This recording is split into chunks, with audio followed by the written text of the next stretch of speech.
Hey, welcome. Something really fascinating is happening right now across the globe. We're seeing all these different breakthroughs that, when you look at them together, they reveal a whole new way of thinking about progress. It's like a brand new playbook for innovation. And today, we're going to break it down. So let's just start with the biggest question there is. How are we actually solving the world's toughest problems? Because let's be honest, the answer isn't just about making faster phones or cooler apps anymore. We're talking about a really fundamental shift in how we invent the future. And what it all boils down to is this. Innovation has a new mission. It's getting way more focused, it's way more collaborative, and it's aimed directly at the real, tangible challenges that affect all of us. So let's see what that actually looks like. We're going to kick things off with something we all see every day: waste. I mean, we all worry about it, right? But what if? What if we just stopped seeing it as trash that we have to get rid of, and instead saw it as a massive, untapped resource just waiting for us? Well, that's exactly the mindset shift from a US startup called Plastic to Green. They looked at the same old problem we all see, those mountains of plastic choking our planet, and they saw something completely different: a valuable raw material. And their process is pretty wild. They take all the messy, unsorted plastic waste, the stuff that's super hard to recycle, and they zap it with this unique plasma-based process. And what comes out the other side isn't more waste. It's super valuable graphene plus clean hydrogen and ammonia. I mean, they are literally turning garbage into the building blocks of our high-tech world. And here is why this is such a game changer. This one single idea does two incredible things at once. First, it creates a real financial reason for people to clean up plastic. And second, at the same time, it produces the cheap materials we desperately need for better batteries and supercapacitors. It creates this perfect, elegant loop, using pollution to power the green energy revolution. Now, this same kind of big thinking isn't just happening with physical stuff, like plastic. It's extending into the digital world, and yeah, even into the quantum realm. The new playbook is all about using our most powerful computers to crack problems that have had us stumped for decades. Just take a look at these two. They're both winners from what people call the Oscars of innovation. You've got Storm Depart, which uses machine learning to predict a hurricane's path with incredible accuracy, which, of course, saves lives.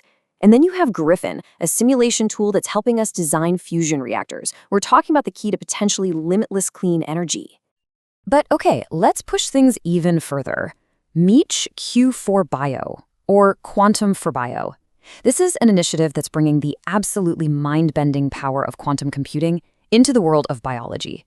The whole idea is to tackle biological mysteries that are so ridiculously complex, our best supercomputers today just throw their hands up. And if you want to understand just how ambitious they are, listen to this. Their very first goal, a partnership between Oxford, Quantinuum, and the Wellcome Sanger Institute, is a world first. They want to analyze the entire genome of a virus using a quantum computer. If they pull this off, it could completely change medicine and our fundamental understanding of life itself. As you look at all these examples, there's one thing that they all have in common. Nobody is going it alone. This new era of innovation is totally built on the idea that the biggest challenges are just too big for any one person or one company.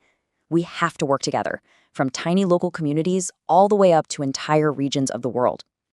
Okay, check out this number, 85.6 million Kenyan shillings. That's about 580,000 US dollars. And it represents a huge investment in innovation right at the grassroots level. It's grant money that was just awarded to 5 social enterprises in East Africa. And we're not talking about abstract ideas here. The projects they're funding are so practical and so powerful.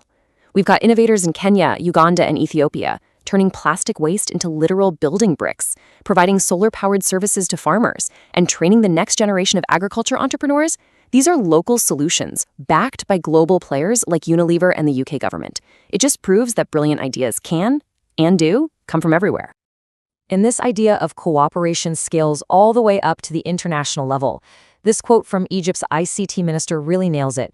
He says that when it comes to something as big as artificial intelligence, working together as a region isn't just a nice idea, it's an urgent necessity.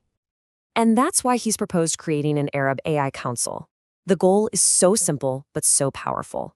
Get all the Arab states on the same page. If they can unify their strategies, pool their money and their talent, and agree on a shared set of ethical rules, they can have a much bigger voice in how AI shapes the world. Okay, so let's just zoom out for a second. When we step back and look at all of these different stories together, from turning plastic into graphene to quantum biology, from local startups to regional councils, a really clear playbook starts to take shape. So what does this new playbook tell us? Well, it seems to have three main rules. First, innovation has to be mission-driven. It's got to be aimed squarely at our biggest problems, like climate change or disease. Second, it has to be collaborative. We finally realized that you need all kinds of different minds at the table to solve complex problems. And finally, it's balanced. It celebrates both the crazy high-tech stuff like quantum physics and the simple, elegant genius of turning plastic waste into a brick. So at the end of the day, I don't think this new era of innovation is going to be defined by any single dazzling piece of tech. I think it's going to be defined by how creatively we thought, how well we worked together, and how focused we were on actually applying all of our knowledge to build a better world.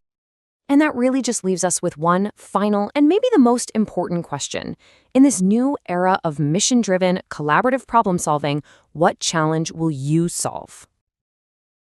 Hi, I'm Professor Singer, and I want to welcome innovative and inventive folks around the world to Taraka Invention Academy. Welcome to Taraka Invention Academy. In this session, you'll hear a dialogue with AI personas, synthetic. Voices created to model how innovators think and problem solve. These are teaching tools, not real experts, designed to help you practice the mindset and skills of invention. Let's dive in.